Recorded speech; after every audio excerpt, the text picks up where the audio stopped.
महाबळेश्वर येथे महाराष्ट्र दिन मोठ्या उत्साहात साजरा करण्यात आला।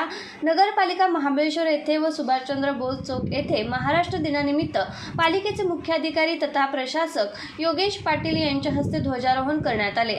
तसेच दी महाबळेश्वर अर्बन बँक येथे चेअरमन समीरभाई सुतार यांच्या हस्ते ध्वजारोहण करण्यात आले। यावेळी व्हाईस चेअरमन शरद बावळेकर, संचालक राजेश कुंभारदरे, चंद्रकांत बावळेकर, दत्तात्रय वाडकर, जावेद वलगे, नदीम शारवान, प्रशांत कात्रट, उषा ओंबळे तसेच युसुफ शेख, किसन शेठ शिंदे, आबाजी ढोबळे तसेच अर्बन बँक मुख्य